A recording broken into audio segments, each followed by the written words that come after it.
Hello again, Kingston Town Administrator Keith Hickey with the latest edition of This Week in Kingston for the week ending August 16th, 2024. A lot going on in town, some elections coming up that I want to make sure people are aware of. A couple of things. Obviously, we have had a recent resignation on the Kingston School Committee. The Board of Selectmen and the Kingston School Committee are seeking out candidates who want to fill the remainder of the term until May of 2025. If you have an interest in wanting to be a Kingston School Committee member, you're asked to fill out just a letter or submit a letter of consideration, and include in that letter of consideration what characteristics you think you'd be able to bring to the Kingston School Committee, and what assistance you can provide to them. If you have an interest, you need to get that letter into us quickly. The due date is August 21st by 4 o'clock.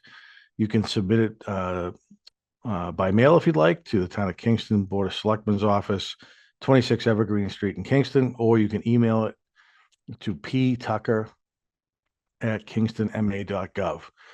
There's some information on our website if you're interested in getting some more information or wanting to verify the mailing address or email address. You could do that right on our website. We would very much like to have a bunch of good candidates to choose from. The Board of Selectmen and the school committee will be interviewing the candidates on Tuesday evening, August 27th at the Board of Selectmen meeting at 6 p.m.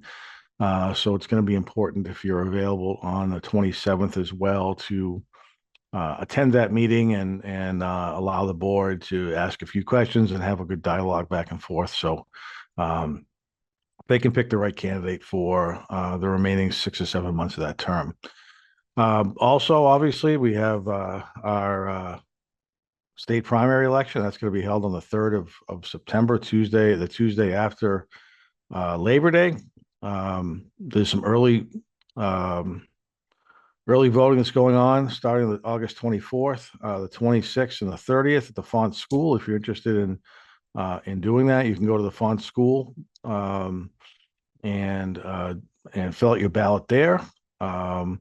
The election day is, as I mentioned, Tuesday, September 3rd. It's going to be at the Kingston Elementary School cafeteria like it normally is, which is at 150 Main Street on Hilltop Avenue. So if you can try to get there to vote, the voting will be on the 3rd from 7 o'clock in the morning to 8 o'clock at night. Please urge you to try to participate and get that and come in and vote if you can do that.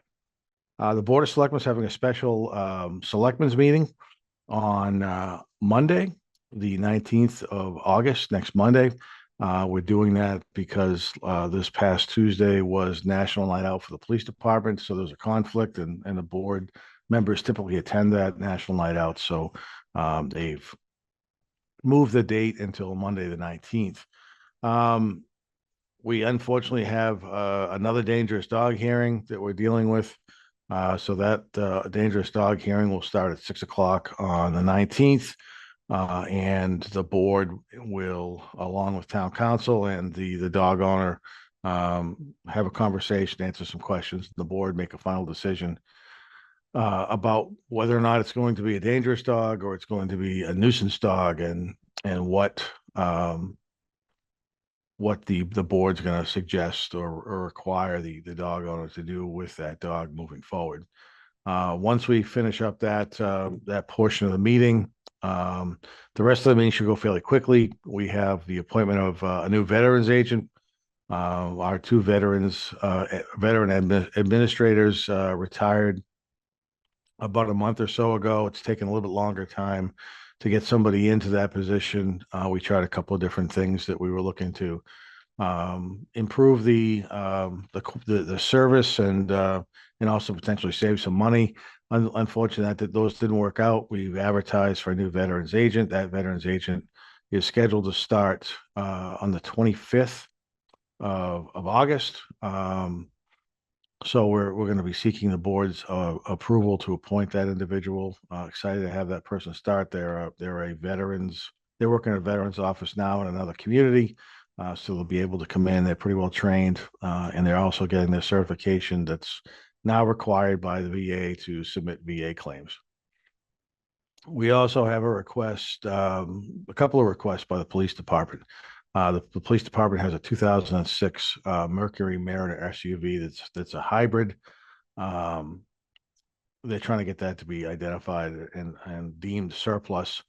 The vehicle is not running. The batteries are dead. It's worth a couple of $1,000 if the batteries are operational, but the batteries aren't. And surprisingly, at least for those who may not be hybrid owners, the cost of a new battery pack is about $10,000. So we're looking to sell that vehicle to somebody or scrap it, whatever makes the most sense. We're also there's a number of pieces of equipment the police department is looking to acquire using ARPA funds at just under $30,000. There's the tasers, a couple of handguns, and a variety of different types of equipment, body cam, things of that nature. So be seeking to use some ARPA money to fund those purchases, and then also lastly, for the police department, the town meeting approved the addition of a police dispatcher. The police department's interviewed candidates and is making a recommendation to hire a dispatcher on Monday night as well.